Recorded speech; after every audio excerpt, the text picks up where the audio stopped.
Taste the Daily. தென்காசியில் ஸ்டாலின் பங்கேற்கும் நலத்திட்ட நிகழ்வுக்காக மாற்றுத்திறனாளிகளை காவல்துறையினர் தூக்கிச் சென்ற அவலம் நேரிட்டது. நிகழ்விடத்திற்கு செல்லும் வழி சேரும் சகதியுமாக இருந்ததால் மாற்றுத்திறனாளிகள் சிலரை ஸ்டாலின் அரசு ஏவல் துறையினர் தூக்கிச் சென்றனர். மேலும் சிலர் வீல் சேருக்காக காத்திருந்து ஏமாற்றம் அடைந்ததில் மேடை வரை நடந்து செல்லும் நிலை ஏற்பட்டது. கோடிக்கணக்கில் செலவு செய்து விளம்பரத்திற்காக நிகழ்ச்சி நடத்தும் விடிய அரசு மாற்றுத்திறனாளிகளை வைத்து ஏன் அரசியல் செய்ய வேண்டும் என பொதுமக்கள் கேள்வி எழுப்பியுள்ளனர்.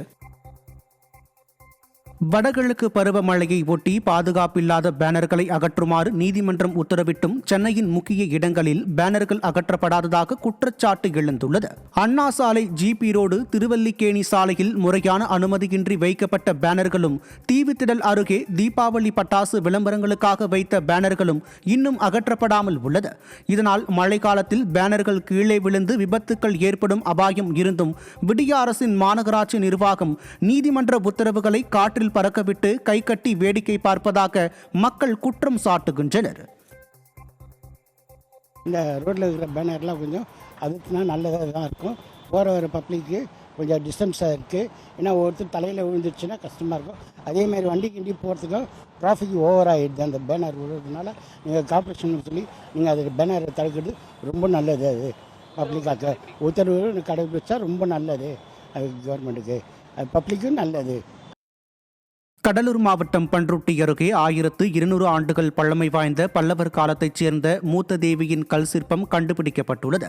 பைத்தாம்பாடி பகுதியில் உள்ள வயல்வெளியில் புதர்களுக்கு மத்தியில் மண்ணில் பாதி புதைந்த நிலையில் இருந்த கல் சிற்பத்தை பார்த்து பொதுமக்கள் அளித்த தகவலின்படி தொல்லியல் துறையினர் சிற்பத்தை தோண்டி எடுத்தனர்.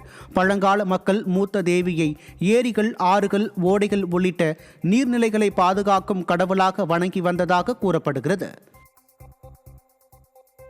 கிருஷ்ணகிரி மாவட்டம் நாரலப்பள்ளி கிராமத்தில் நெற்பயிர்களை பாதுகாக்கும் பணியில் ஈடுபட்டிருந்த 50 வயதான வேணுகோபால் என்ற விவசாயி யானை தாக்கி உயிரிழந்தார். யானை தாக்குதலில் அடிக்கடி உயிரிழப்புகள் ஏற்படுவதை கண்டித்து வேணுகோபாலின் உடலை வாகனத்தில் வைத்துக் கொண்டு கிராம மக்கள் சாலை மறியலில் ஈடுபட்டனர். தமிழகத்தில் அதிகரித்து வரும் மனித விலங்கு மோதல்களால் அதிக உயிரிழப்புகள் ஏற்பட்டும் விடியா முதல்வர் நடவடிக்கை எடுக்காமல் வெற்று விளம்பரங்களில் காலம் கழிப்பதாக மக்கள் குற்றம் சாட்டினர். சென்னை தியாகராய நகர் துரைசாமி சுரங்கப்பாதை குண்டும் குழியுமாக உள்ளதால் வாகன ஓட்டிகள் அவதியடைந்து வருகின்றனர். துரைசாமி சுரங்கப்பாதை வழியாக நாள்தோறும் ஆயிரக்கணக்கான வாகனங்கள் செல்கின்றன. தியாகராய நகரில் இருந்து 133வது வார்டு எல்லையாகவும், மேற்கு மாம்பலத்தில் இருந்து 134வது வார்டு எல்லையாகவும் துரைசாமி சுரங்கப்பாதை இருக்கின்றது. எல்லை பிரச்சினை காரணமாக சுரங்கப்பாதை நீண்ட காலமாக சீரமைக்கப்படாமல் உள்ளது என்றும் விடிய அரசின் மாநகராட்சி நிர்வாகமும் சுரங்கப்பாதையை சீரமைக்க நடவடிக்கை எடுக்கவில்லை என வாகன ஓட்டிகள் குற்றம் சாட்டுகின்றனர். மழைக்காக பார்த்தீங்கன்னா அவ்வளோவுமே பள்ளமேடம் ஆகிடுச்சு. டெல்லி நாங்கள் பைக்கில் போயிட்டு வர, வாகனங்கள் போயிட்டு வர வைக்க இடையூறாகவே இருக்குது. ரொம்ப சிரமப்படுறாங்க. வயசானவங்க எல்லாருமே சிரமப்படுறாங்க. குழந்தைகளை வச்சுட்டு வரவங்களும், டூ வீலரில் வரவங்களும் ரொம்ப சிரமப்படுறாங்க. இந்த ரோடை கொஞ்சம் சீரமைச்சு கொடுத்தீங்கன்னா ரொம்ப நல்லாயிருக்கும். கன்னியாகுமரி மாவட்டம் நாகர்கோவில் மாநகராட்சியின் 22வது வார்டு கிரைஸ்ட் சர்ச் அருகே குண்டும் குழியுமாக உள்ள சாலையில் மழைநீர் தேங்கி நிற்பதால் வாகன ஓட்டிகள் மற்றும் பொதுமக்கள் கடும் சிரமத்திற்கு ஆளாகியுள்ளனர்.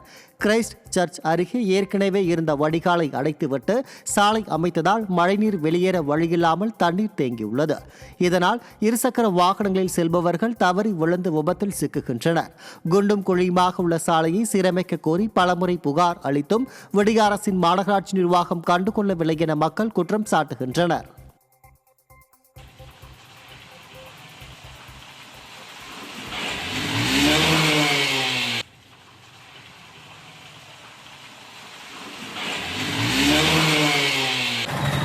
ரோட்டில் ஆள் நடக்க முடியாத பெரிய அளவு குண்டு கிடக்குது. சின்ன ஒரு மழைக்கு தாக்கு கொடுக்க முடியல உங்களுக்கு. இப்போ பாருங்கள், விழுந்து வயலில் அடிபட்டு பாருங்கள், வண்டிலாம் உடஞ்சி, இண்டிகேட்டர்லாம் உடஞ்சி போச்சு. மாநகராட்சியோட போக்கு சரியே இல்லை உங்களுக்கு. என்னதாகி வண்டியெல்லாம் கிளியராக இருக்கு, வர வர கொண்டு போய் கண்டிட மாட்டேங்கிறாங்க உங்களுக்கு. இப்படி இருந்தால் எப்படி பொதுமக்கள் எப்படி இருக்க முடியும் உங்களுக்கு? நெல்லை மாவட்டம் கூடங்குளம் அணுமின் நிலையத்தில் உள்ள 2 அணு உலைகளுக்கு வெடிகுண்டு மிரட்டல் விடுக்கப்பட்டதால் அப்பகுதியில் பரபரப்பு ஏற்பட்டது. கூடங்குளத்தில் செயல்பட்டு வரும் அணுமின் நிலையத்தில் 2 அணு உலைகள் மூலம் மின் உற்பத்தி செய்யப்பட்டு வருகிறது.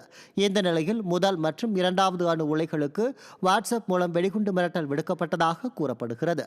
பராமரிப்பு மற்றும் வருடாந்திர எரிபொருள் நிரப்பும் பணிக்காக மின் உற்பத்தி நிறுத்தப்பட்ட நிலையில் வெடிகுண்டு மிரட்டலால் பரபரப்பை ஏற்படுத்தியுள்ளது.